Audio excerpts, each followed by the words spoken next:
자, 여러분 반갑습니다. 금융공부 김범곤입니다. 자, 오늘도 신속하고 정확한 세금 정보 알려드리는 세금 클리닉 시간입니다. 자, 이번 시간 주제는 이 퇴직소득세와 관련된 부분입니다. 그래서 2023년도 이 퇴직소득세가 개정됐는데, 자, 여기 보시면 이모티콘이 상당히 웃고 있습니다. 자, 웃고 있다라는 것은 긍정적인 측면에서 변화가 있었다라고 볼 수 있을 것 같습니다. 그래서 예전에는 이 퇴직금을 일시금으로 수령하는 게 퇴직소득세 너무 많이 떼는 거 아니야라고 생각하시는 분들, 오늘 그 편견을 싹 다 없앨 수 있습니다. 그래서 2023년부터는 그렇게 퇴직소득세를 많이 부담하지 않는다라는 거 개정 내용을 통해서 같이 한번 살펴보도록 하겠고요. 자, 그다음에 두 번째로는 이 퇴직소득세 도대체 어떻게 계산하는지 근속연수와 퇴직금 규모에 비례해서 한번 계산을 직접 해보도록 하겠습니다. 자, 세 번째로는 퇴직금을 IRP 계좌로 이체받고 난 이후에 고민이 시작됩니다. 연금 수령할까 아니면 연금 외 수령해서 활용할까? 이때 발생되는 세금들이 있겠죠. 그래서 각각의 소득 원천별로 어떠한 세금 발생되는지까지 이번 시간 통해서 같이 한번 살펴보도록 하겠습니다. 자, 먼저 퇴직소득세 계산 구조입니다. 자, 계산 구조가 상당히 복잡하기 때문에 직접 계산하는 것은 추천드리지 않습니다만, 그렇더라도 계산하는 걸 좋아하시는 분들은 한 번 정도 참고해 보면 좋을 것 같습니다. 첫 번째로는 퇴직금을 지급을 받게 됩니다. 얘를 세전 퇴직금이라고 하죠. 그래서 다시 말로 표현하면 세전 퇴직 일시금이라고 하고요.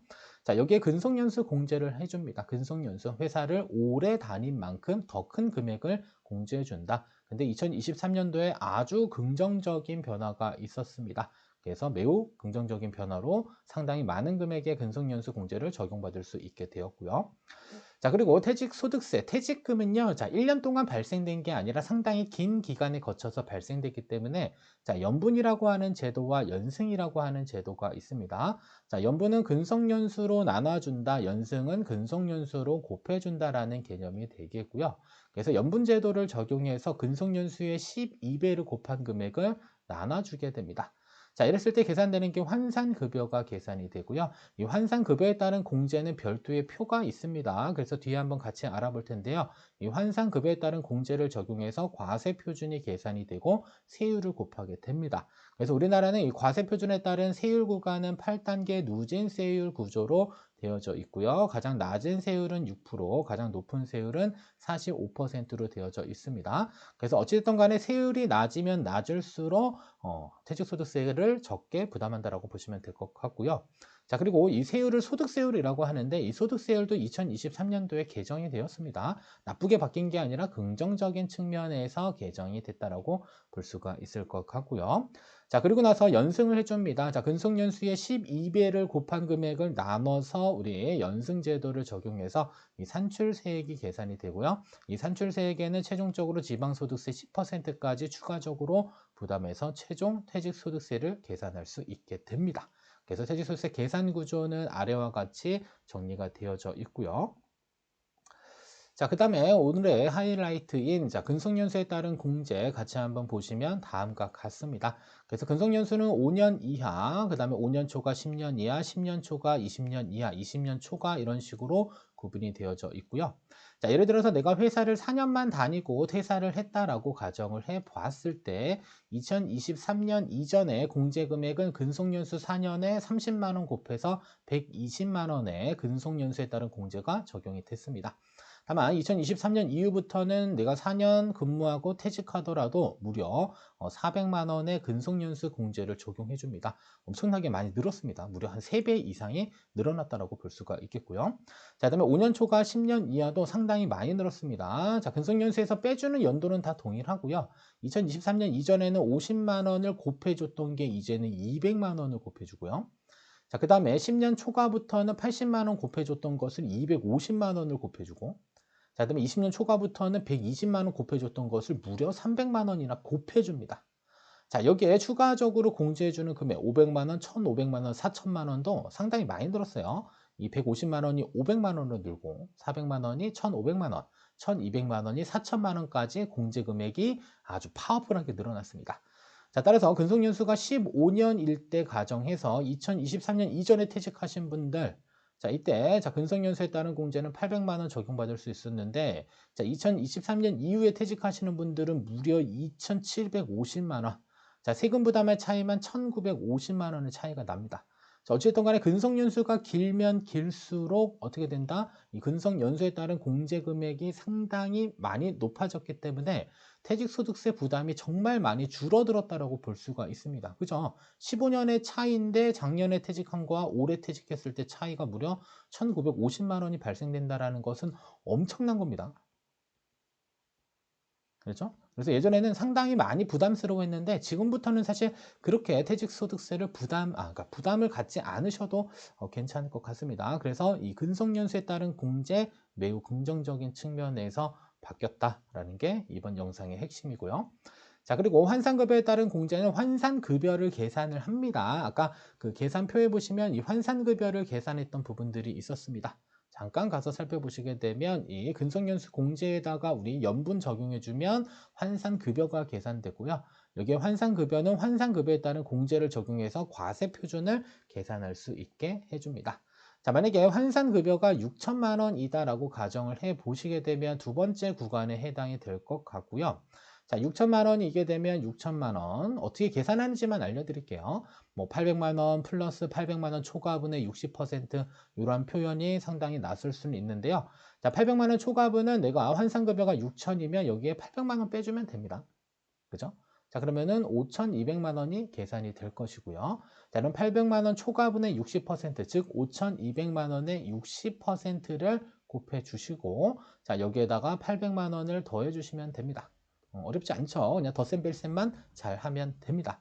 자, 이렇게 해서 계산된 환산급여에 따른 공제 금액을 환산급여에 차감해 주게 되면 이때 뭐가 계산된다? 과세 표준이 계산이 됩니다. 자, 어쨌든 간에 환산급여가 높으면 높을수록 그 공제 금액의 크기들도 상당히 높아지기는 하는데 뭐 같이 과세 편준도 높아지기 때문에 그 부분은 크게 신경 쓰지 마시고요. 그다음에 소득세율에 대한 변화도 있었습니다. 그래서 가장 낮은 세율이 6%, 가장 높은 세율이 45% 구간이다라고 볼 수가 있을 것 같고요. 과세 표준은 일단 2023년 이전에는 1,200만 원 이하일 때 6%가 적용이 됐습니다. 자, 근데 올해부터는 1,400만 원 이하부터 6%가 적용되기 때문에 자, 예전에는 1,400만 원 발생하게 되면 이때는 과세 표준에 따른 세율은 15%였는데 자, 무려 몇 퍼센트가 낮아지게 된 거죠? 9%가 낮아진 6%의 세율을 적용받을 수 있게 됩니다. 자, 그리고 1,200만 원에서 4,600만 원 구간은 1,400에서 5천만 원 구간으로 바뀌게 되고요. 그다음에 4,600만 원에서 8,800만 원 구간도 5천만 원에서 8,800만 원 구간으로 변경이 되게 되었습니다. 그래서 어쨌든 간에 과세 표준에 좀 상향 적용됐기 때문에 이 세율 구간에 대한 부분들도 소득 구간이 6에서 한 24% 정도 구간인 분들은 세금 부담이 좀 상당 부분 조금은 줄어들 수 있다라고 볼 수 있을 것 같습니다. 이것도 마찬가지로 퇴직 소득세에 적용되는 부분들이기 때문에 긍정적인 측면에서 우리가 생각할 수 있는 부분이다라고 볼 수가 있을 것 같습니다. 자, 그러면 퇴직소득세 도대체 얼마나 나올까? 이 부분 여러분들 궁금해하실 수 있을 것 같아서 계산 구조는 그냥 참고로 보시면 될 것 같고요. 우리 결과치만 보고 비교를 해보도록 하겠습니다. 자, 먼저 근속연수가 10년이고 예상 퇴직금 수령액이 5천만 원이다 라고 했었을 경우에 발생되는 예상 퇴직소득세는 74만 8천 원입니다.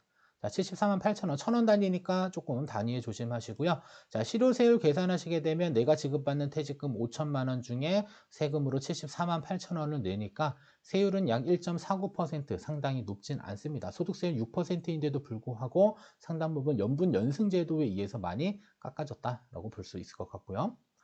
자, 두 번째로는 근속연수 15년, 그 다음에 내가 수령하는 퇴직금이 만약에 1억 원이다라고 가정을 해보게 되면요. 자, 납부하는 세금은 191만 4천 원 정도가 됩니다. 그래서 내가 받게 되는 퇴직금을 자, 퇴직소득세로 나눠서 계산하게 되면요. 약 1.19%가 바로 실효세율이 됩니다. 이때 세율 구간 15%로 상당히 낮고요. 근속연수가 길게 되면 어찌됐든 간에 근속연수 공제 금액이 상당히 늘어나게 됩니다. 그죠? 근속연수 공제 부분이 상당히 많이 늘어나는 부분들이 있기 때문에 생각보다 세금을 많이 줄여주게 된다라고 볼 수 있을 것 같습니다. 그래서 예전에 계산한 것과 최근에 계산한 것 비교해 봤더니 엄청난 차이가 있습니다.